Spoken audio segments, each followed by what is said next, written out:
Greetings, gang. Alan K here, filling in for Jason, who is off on an epic adventure that we can't talk about. Super top secret type stuff. And I don't know the details myself, but when he comes back sometime, then you'll see him again. So it's that time of year where we have to go through our kit. It's starting to get cold. We need to reevaluate our equipment and the things we keep in our vehicle to make sure that we're ready for that change in temperature. You know, in the summer, my bag gets really small and really light. I don't feel like I really require much. But as we get into colder temperatures, I do want to carry more calories. I want more warming layers, a different type of sleeping situation. And I'm going to change some things in my vehicle too, because I've got kids with me. So this is kind of my approach this year to what I'm doing. And keep in mind, it's all situationally dependent on where you are, what you feel like you need to have, what your skill levels are, your preferences. There is no run from anyone who tells you, I have the answer, follow this checklist. That doesn't exist. This is presented to you for you to choose and pick through any ideas that you like and use them and modify what you do or disregard it altogether. I don't care either way. I'm just showing you what I do, and I'll give you some thought process behind why I do what I do. There's 1,000 ways to skin a cat, and you can overthink this and we can pick it apart and Monday morning quarterback it, but eventually you have to just call it. You got to say, all right, this is what I'm running with. So this is kind of what I've arrived at. My general thought process is water, shelter, fire, food. And that's all satisfied in this kit. My main concern moving into the winter months is I don't want to freeze to death. It gets really, really cold up here in the mountains. So I've selected some good sleep equipment. I've got some warming layers. I've got several ways to make fire. I've got enough calories calculated to last me for, you know, a week if I eat normally, 2 weeks if I really ration. And the whole term bug out bag has been used to death. I don't even like to call it that. This is just, I may choose to go hiking, I'll grab this. The car might break down and I have to walk, I'll grab this. Chinese paratroopers may fall out of the sky, I'll grab this and then get back home to get my other bag to deal with them. I have about 3 or 4 different bags for different type situations. So I'm in Appalachia, and I am never far from somebody that I know, friendlies, you know. So I won't be walking forever. That's just the reality. You know, we can, I don't need plates. I don't need an AR-15. I don't need any of that stuff where I am, at least not in this kit. Now, I'm not saying you shouldn't maybe have those things, but generally with a sidearm and a knife, I feel fine. You know, I have in the past carried a collapsible rifle, 10-22 and other ones for food procurement. But, you know, if you spend a lot of time in the woods, oftentimes things come within pistol range, and I generally always have one of those. So why reinvent the wheel? But anyway, just my thoughts on that. So the pack we're going to try to start with is a regular Kelty, just your standard type of backpack in an earth tone color. And the only thing I've done to it is I have put retention lanyards on this loop that's integral to the pack. And I put a fire starter on here from Pure Fire Tactical. And I have a little stream light that runs on AAA's that has a little tail switch on it. And those are tethered to the bag so that I don't lose them. That's generally the first thing I do.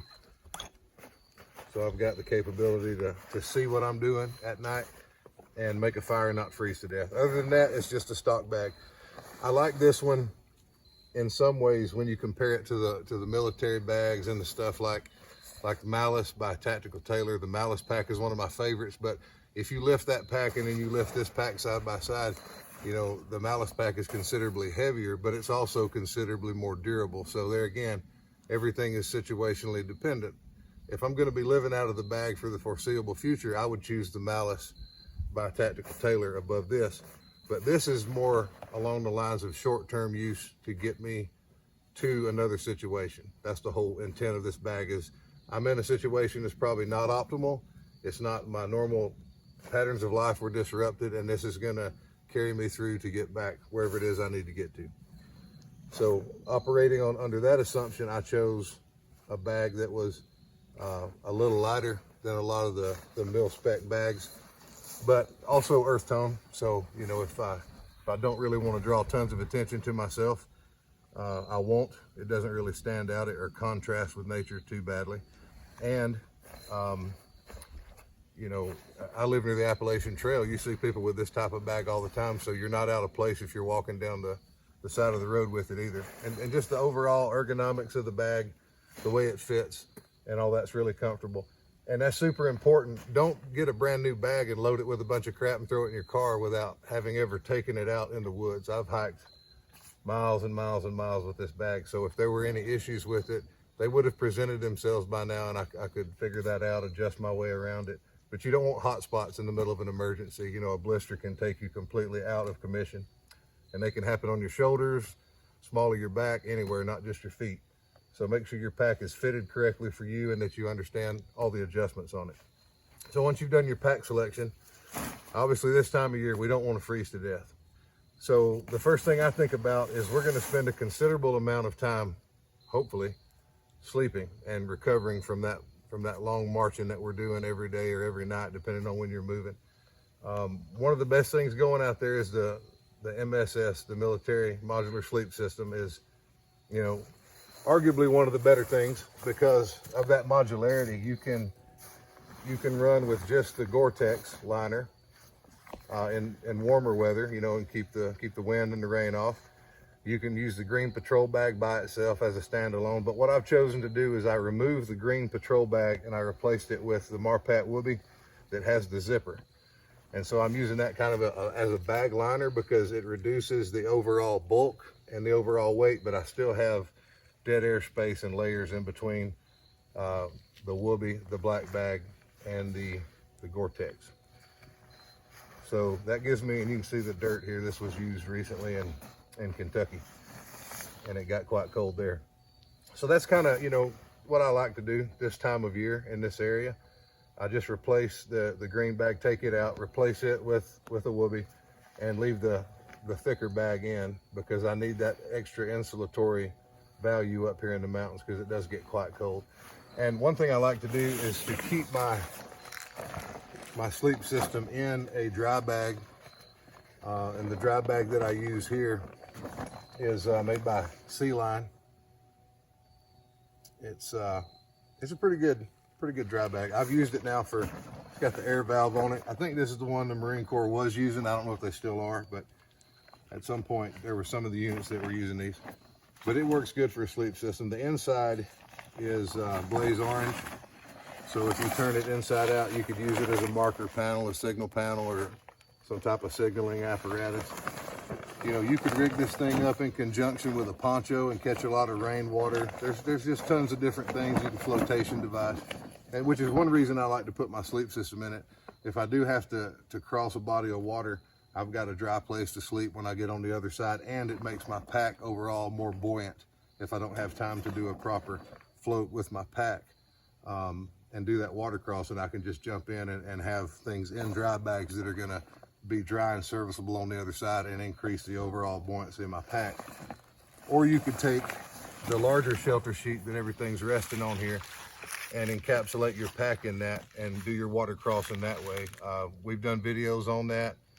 My buddy Josh Inyart did one when he was up here with me, and I did one before he showed up. So both of us have them. You can look out there and find them. His channel's Gray Bearded Green Beret. Check him out. So what I'll do is I'll just take this thing just to show you. This is see, it's tethered into the bag so it doesn't slide around too much. But this is 7 feet tall. I'm 6'6", so this will fit pretty much anybody. And it has a zipper on it, whereas the older Whoopies, the poncho liners, they didn't have that, and that helps really encapsulate you and keep your body heat in. So we'll put the feet of all 3 bags in one spot, and we'll grab them, and we're going to load it that way. You see how all that air gets trapped? So we're going to start at the feet and work our way to the open end of the bag so all that air can escape.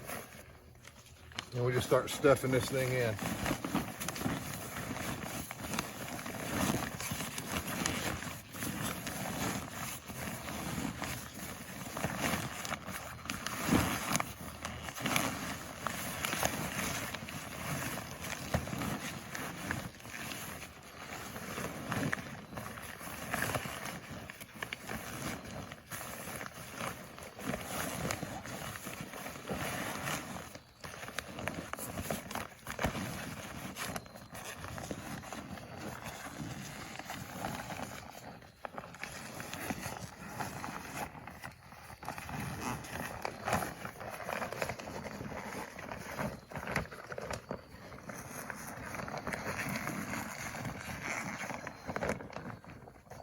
And then what we'll do is we'll start to seal this top off just by folding this thing.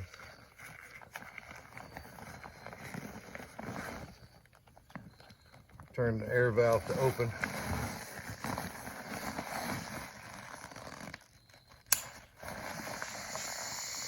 You can hear the air coming out of that.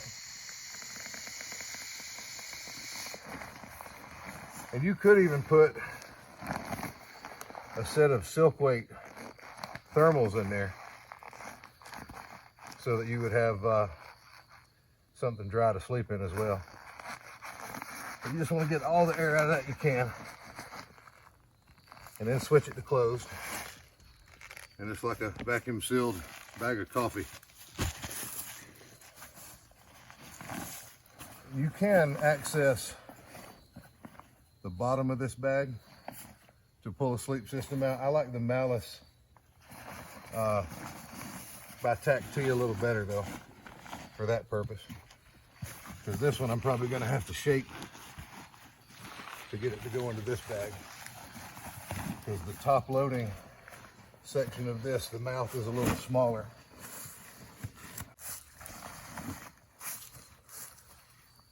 Next thing would be clothing. When we think of shelter, obviously we think about lean-tos or a structure of something that we get into, but our clothing is our first layer of shelter.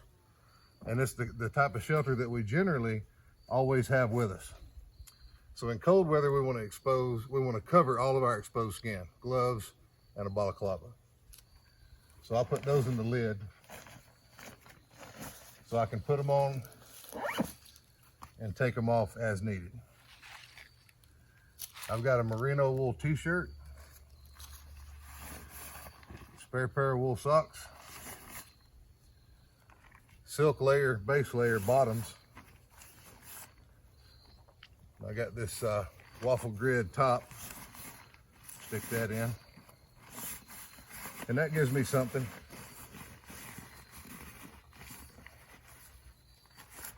And again, we'll force all the air out of this.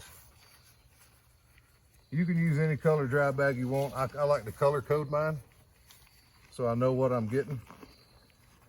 And also, if signaling became something I wanted to do, I have a signal panel, but I could also use this. I could turn the big one inside out for orange.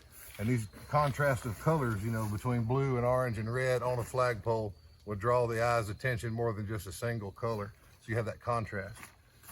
So there's our clothing bundle. We'll slide that in. Then our rain gear. I've got a poncho, but I also have a rain jacket and rain pants, which may seem redundant, but a poncho is just so handy for so many things that I might want to do something with it other than wear it. You know, if it's raining, I may be capturing rainwater with it. I might be using it as a shelter. I could use it for so many different things. As a litter to carry an injured person, I could do water crossing with it. Just tons and tons of uses for that.